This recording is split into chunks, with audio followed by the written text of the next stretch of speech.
মুস্তাফাকে আমির হামজা পেলেন, আমার রাসূলকে কোলে করে দোলা বানিয়ে আমির হামজা ডাইরেক্ট নবীর ঘর থেকে আমার নবীকে হানায় কাবার মাঠে আনলেন। এখনো আবু জেহেল বসে আছে, আবুল আহাব বসে আছে, উতবা সাহেব বসে আছে। তখন আমির হামজা বলেন, বাতিজা, এতদিন তোমাকে বাতিজা বলতাম, আজকে নয়, শেষ, বাতিজা আর বলবো না। আজ থেকে কিয়ামত পর্যন্ত আমির হামজা আপনাকে বলবো আসসালাতু আসসালামু আলাইকা ইয়া রাসূলুল্লাহ। আমি আপনার উপর ঈমান গ্রহণ করলাম ইয়া রাসূলুল্লাহ। এতদিন আপনাকে আবুল আহাব মারতো, আবু জেহেল মারতো, এরা টিম করেছে আপনার বিরুদ্ধে সমালোচনা করার জন্য। আপনি গোপনে গোপনে ইসলামের কথা বলেন, খবরদার, আজ থেকে ঘরের ভিতর থেকে নয় ইয়া রাসূলুল্লাহ, আগামী কাল থেকে আমি কাবার মাঠ থেকে আমার নবীর ধর্মের প্রচারণা চলবে, ইসলামের দাওয়াত শুরু হবে।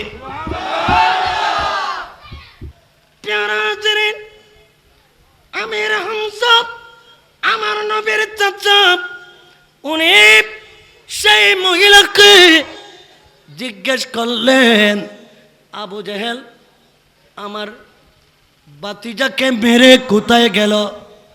ওই মহিলা দেখিয়ে দিলাম, সে মক্কার মাঠে আবুল আহাব, উতবা সাহেবা কাফেরদের সাথে বসে বসে আনন্দ মনে আড্ডা মারতেছে, কারণ সে আজকে তার হাতে মুস্তাফাকে মারতে পেরেছে। এই কারণে সে বড় খুশি, সে বড় আনন্দ, তাই নাকি? আমির হামজা রাদিয়াল্লাহু তাআলা এখনো ঈমান আনে নাই, আমার নবীকে বাতিজা হিসেবে মোহব্বত করে। আমির হামজা দূর দিয়ে গেলেন, আবু জেহেলকে তালাশ করতেছে, মক্কায় কোথায় আছে? কাবা শরীফের চতুর্দিকে তালাশ করতে করতে করতে করতে করতে করতে এক পাশে গিয়ে আবু জেহেলকে পেলেন। ওনার চোখ মুখ লাল। আমির হামজা বলে, আবু জেহেল, তুই তো ভালো কাজ করিস নাই, তুই মক্কার বড় কাফের, মক্কার বড় জালেম, মক্কার বড় লিডার, তুই আমার বাতিজাকে মারলি, আমার বাতিজাকে তুই মারলি, ভালো কাজ করিস নাই।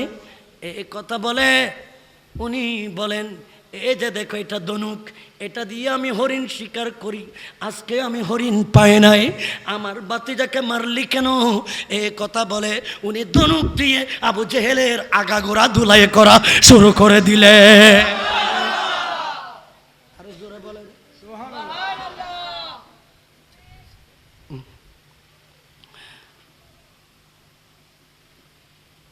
আবু জেহেল কেমন ভাবে মারলেন, সে লুটিয়ে পড়ল।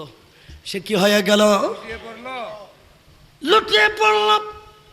হ্যাঁ বলা হাব, হে উতবা সাহেবা, হ্যাঁ মক্কার কাফের মানুষ, আমিও আমির হামজা তোমাদের সাথে এতদিন ছিলাম, কিন্তু আজকে যেহেতু আমার বাতিজাকে এত স্পর্ধা, এত পাওয়ার, এত শক্তি, আমার বাতিজাকে তোমরা মেরেছ, অতএব আমি তোমাদের সাথে নাই। আবু জেহেল, আবুল আহাব, উতবা সাহেবা, তোমরা সাক্ষী থাকো, আমি আমির হামজা আজকে আমার বাতিজার কালমা শরীফ পড়ে তোমাদের সামনে আমি ইমানদার হয়ে নবীজির সাহাবী হয়ে গেলাম।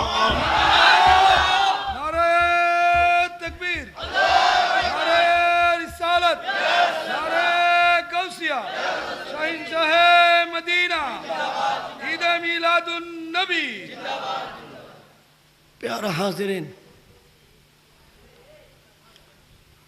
সমস্ত মক্কা নড়ে উঠল। আমির হামজা রাদিয়াল্লাহু তাআলা আনহু যখন মুসলমান হয়ে যাওয়ার ঘোষণা দিলেন, সমস্ত মদিনা কি হয়ে উঠল, ভূমিকম্পের মতো শুরু হয়ে গেল।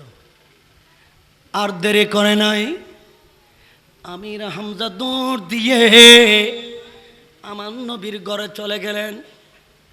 আমার রাসূলকে তালাশ করতেছেন, কিরে আমার বাতিজা কোথায়? আমার রাসূলকে তালাশ করতে করতে আমার প্যারা নবী সরকার কায়নাতকে উনি ঘরের আন্দর ঘরে আমার রসুলকে নবী যেই জায়গায় জন্মগ্রহণ করেছেন ওই জায়গায় আমার দয়াল নবী বসে আছে। আমার নবী মুস্তফাকে আমির হামজা পেলেন, আমার রসুলকে কোলে করে দুলা বানিয়ে আমির হামজা ডাইরেক্ট নবীর ঘর থেকে আমার নবীকে হানায় কাবার মাঠে আনলেন। এখনো আবু জেহেল বসে আছে, আবুল আহাব বসে আছে, উতবা সাহেব বসে আছে। তখন আমির হামজা বলেন, বাতিজা, এতদিন তোমাকে বাতিজা বলতাম, আজকে নয় শেষ, বাতিজা আর বলবো না। আজ থেকে কিয়ামত পর্যন্ত আমির হামজা আপনাকে বলবো আসসালাতু আসসালামু আলাইকা ইয়া রাসূলুল্লাহ। আমি আপনার উপর ঈমান গ্রহণ করলাম ইয়া রাসূলুল্লাহ। এতদিন আপনাকে আবুল আহাব মারত, আবু জেহেল মারত, এরা টিম করেছে আপনার বিরুদ্ধে সমালোচনা করার জন্য। আপনি গোপনে গোপনে ইসলামের কথা বলেন, খবরদার আজ থেকে ঘরের ভিতর থেকে নয় ইয়া রাসূলুল্লাহ, আগামী কাল থেকে আমি কাবার মাঠ থেকে আমার নবীর ধর্মের প্রচারণা চলবে, ইসলামের দাওয়াত শুরু হবে।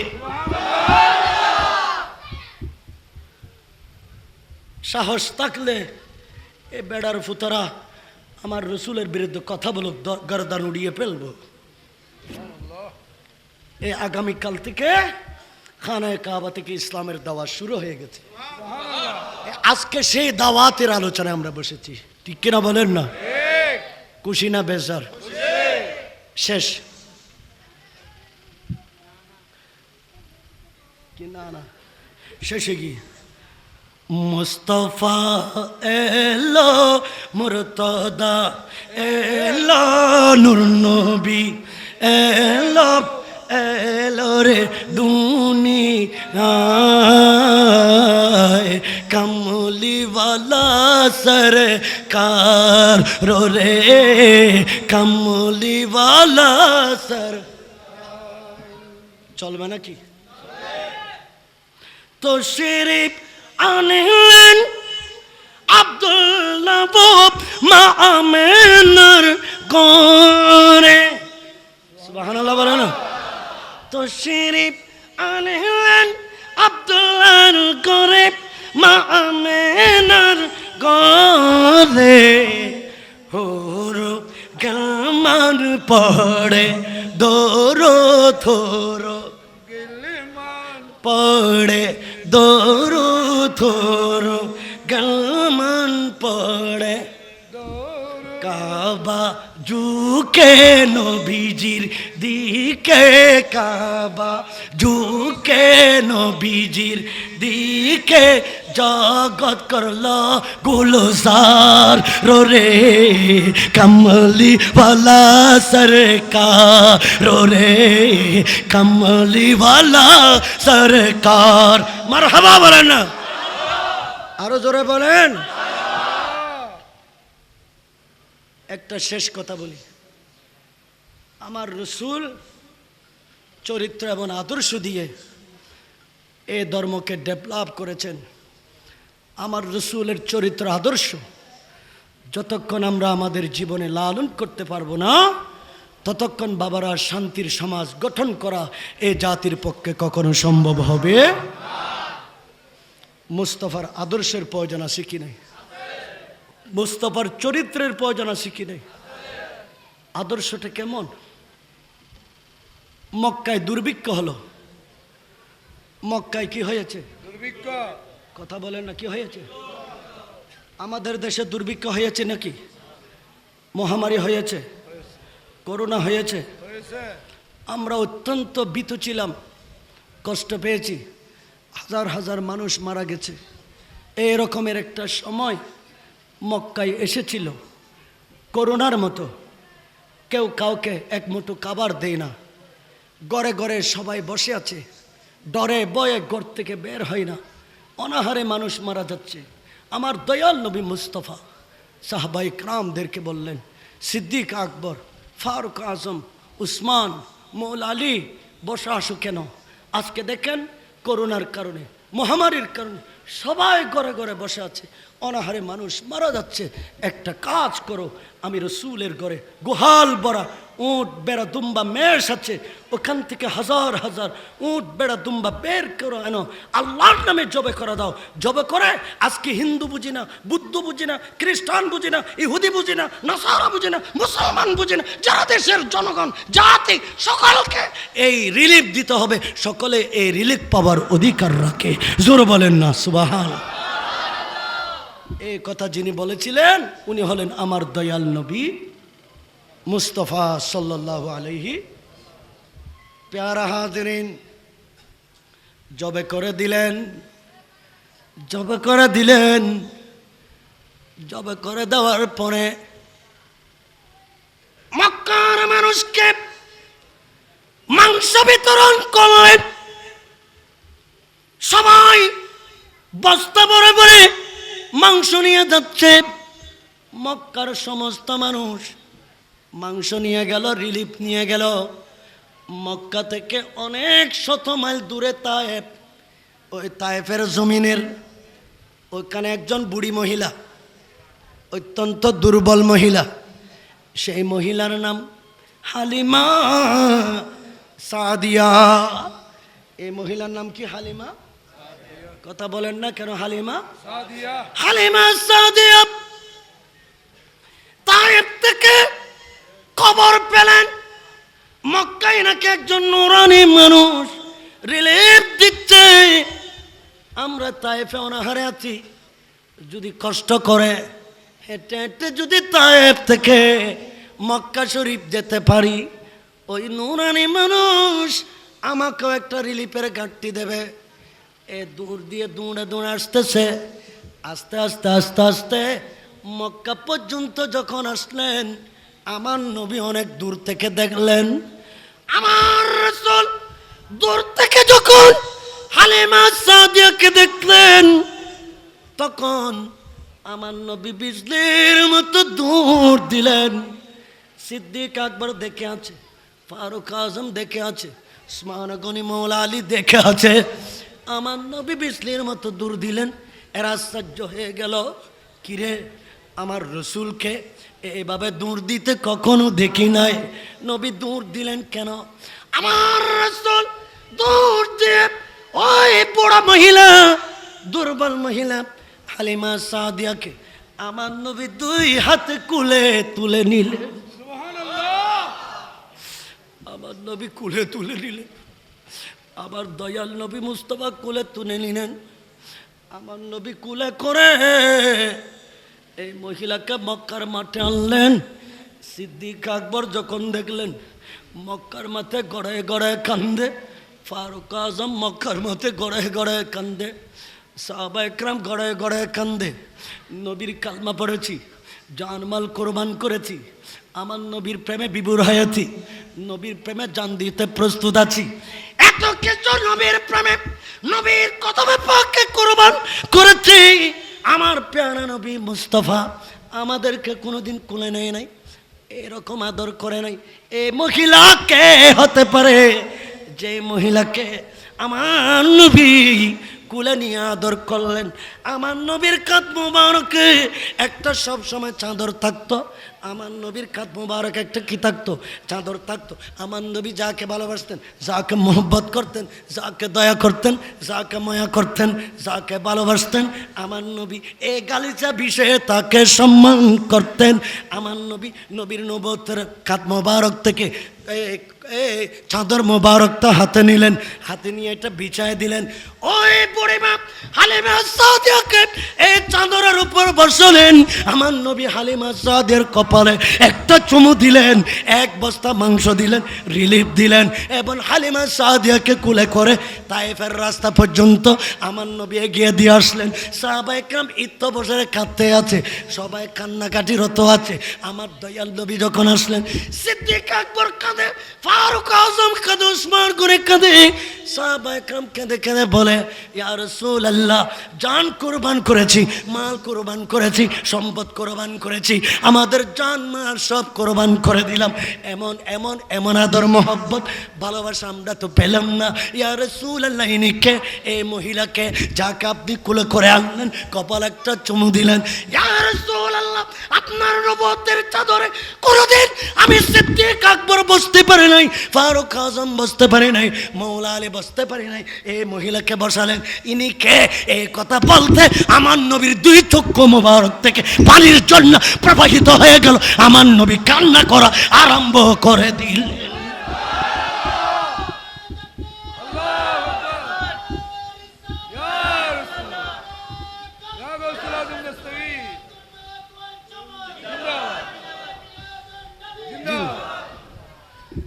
আমার নবী কাঁদে, ও সিদ্দিক,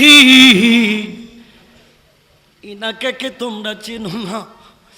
570 খ্রিস্টাব্দে আমি যখন আমেনার কুলে এলাম, আমার মা জননী চাপ, আমার আর কেউ ছিল না, মক্কার কোন মেয়ে আমি রাসূলকে মহব্বত করে কুলে নেই নাই। অন্যান্য পয়সাওয়ালার ঘরে সন্তান জন্ম হলে তাকে মহব্বত করে মক্কার মেয়েরা কুলে নেয় বকশিস পাওয়ার জন্য। আমার মা আমেনা মক্কার মেয়েদেরকে বকশিস দিতে পারবে না, এই কারণে আমি রাসূলকে মক্কার কোনো মেয়েরা কুলে নেয় নাই।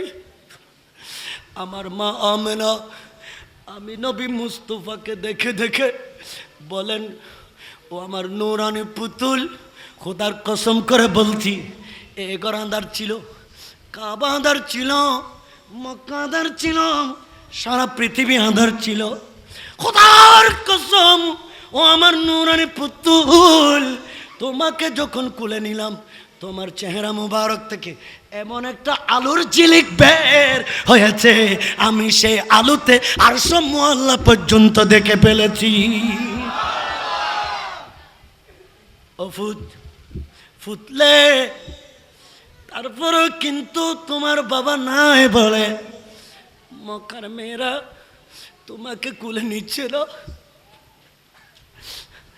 লিসানুল আরব এই কিতাবের ভিতরে লিখতেছে কিতাবওয়ালা, ফেরেশতারা খোদার আরশের গিলাফ ধরে ধরে কাঁদে, আল্লাহ মক্কার মানুষেরা তোমার নবীকে কুলে নেয় না, আমাদেরকে মানুষের সূরত বানিয়ে মক্কার জমিনে পাঠিয়ে দাও, আমরা দয়াল নবীকে মহব্বত করে কুলে নেব।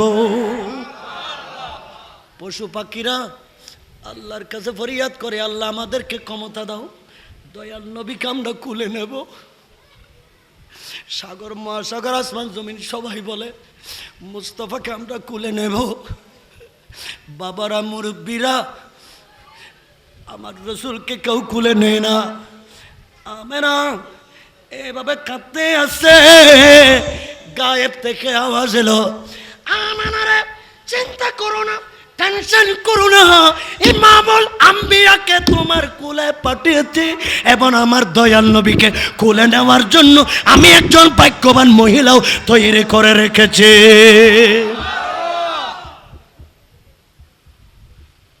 ও আবু বকর, উমর, ওসমান আলী 3 দিন পরে তায়েব থেকে মহিলা তায়েব থেকে এসে আমার আম্মাজান আমানার ঘরে ঢুকলো। আমি নবী প্রথমে হালিমা সাদিয়াকে দেখলাম, ফাতাবাসসামা দাহিকুন, আমি নবী দেখার সাথে সাথে চিনে ফেলেছি আমার দুদুমা, আমার রাসূল। আজকে 3 দিন আমার নবী হালিমা সাদিয়াকে চিনে কিনা? চিনে। কিতাবের মধ্যে লিখতেছে ফাতাবাসসামা দাহিকুন, আমার নবী মুস্কি মুস্কি হাসতেছে। আমেনা রে, ও আমার মা আমেনা, আপনি দয়া করে আপনার নয়নের মণি, আপনার চোখের পুতুল ইমামুল আম্বিয়াকে হালিমার কোলে তুলে দাও। আর আমার নবী হালিমাকে বলে, দয়া করে তোমার কলিজায় আমি মুস্তাফাকে তুমি কলিজায় বেঁধে নাও। আবু বকর, উমর, আমি রাসূলকে কোলে নিয়ে হালিমা সাদিয়া তায়েব নিয়ে গেলেন, দুধের বাঁড়ের দুধ পান করেছে। আমি রসুলের জন্য বাঙ্গা করে একটা দুলনা টাঙ্গিয়েছে। নিজের ছেলে আব্দুল্লাহকে না ঘুমিয়ে আমি রসুলকে সে দুলনায় তুলে দিয়ে আমাকে দুলনা দে, আমাকে দুলনা দে, আমাকে দুলনা দে।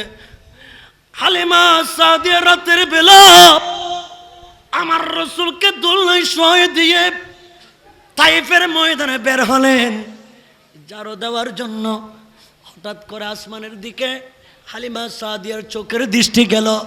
ইনি দেখতেছে আকাশের চাঁদ একবার উত্তর দিকে যায়, আকাশের চাঁদ আবার দক্ষিণ দিকে যায়। হালিমা বলে, কিরে আজকে তো ভূমিকম্প হইল, আজকে তো ভূমিকম্প হইল।